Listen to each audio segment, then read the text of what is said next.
Hindi ako naniniwala sa'yo. Vanessa, totoo ang sinasabi ko sa imo.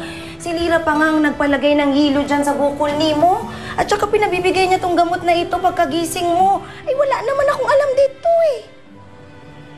Bakit niya naman gagawin yun para sa akin? Anong bakit? Vanessa, hindi mo ba halata na mabait si Lira? Tinulungan ka pa ng kapatid ni mo pagkatapos mo siyang pinagsasapak-sapak kanina. Naku, Day, kung ibang tao yan, Day, iiwanan, hahayaan ka na lang yan, Day. Kaya nga, hindi ako naniniwala sa'yo eh. Totoo nga eh. Ay, hindi mo alam dahil natutulog ka kanina. Ay, syempre, dili mo nakita. Ayaw ka talaga niyang iwanan. Gusto niya, ma-cheat ka niya pagkagising ni mo. Kung hindi ko pa siya pipilitin, hindi ka niya iiwanan. Kaya nang paparating na si Ma'am Roxanne. Ay, kaya nga lang naabutan siya ng mami ni mo eh. Buti nga sa kanya. Pwede ba, Mart? Pumirmi ka, nahihilo ako sa'yo eh. Mars, paano ako pipirme? Nandito tayo, naghihintay tayo ng balita tungkol kay Lira. Dalawa na yung naghahanap sa kanya pero walang nakakapagsabi sa atin kung nasa lang anak ko.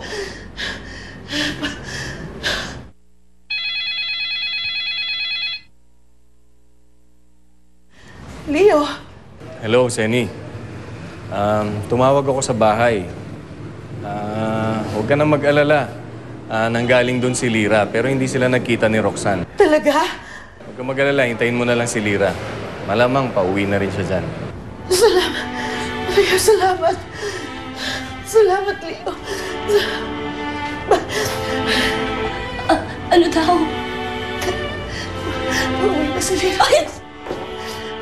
Ay, salamat.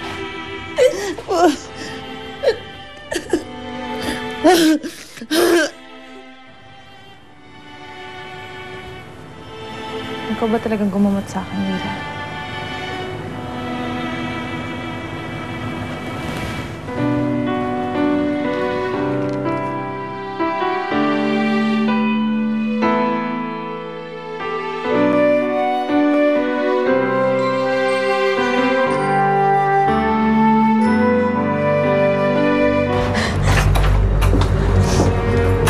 Lira, hinahanap ka sa akin ng nanay mo. At alam mo bang ginamit na naman niya ang asawa ko para hanapin ka? Ang galing, ano? 25 years na kaming mag-asawa. Pero wala pang isang taon, naging tuta na ng nanay mo ang asawa ko.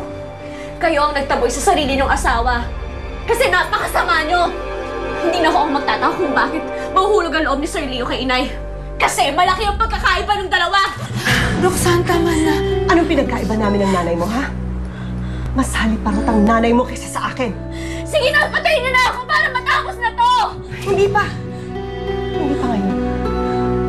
Hindi pa ako tapos sa inyong mag-ina. Hindi pa masapat lahat ng ginagawa niyo sa amin, Ma'am Roxanne. Kulang pa, Lira. Kulang pa itong mga ginagawa ko sa'yo ngayon. Pero huwag kang mag-alala.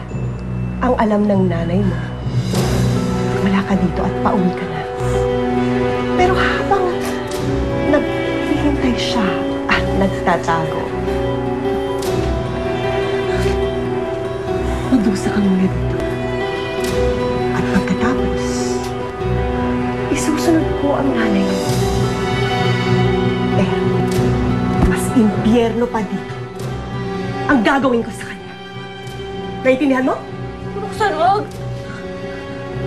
Humila mo yung nanay ko.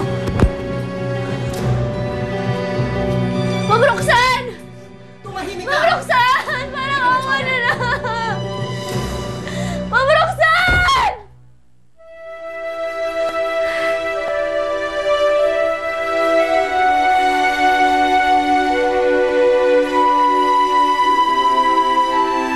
When you pair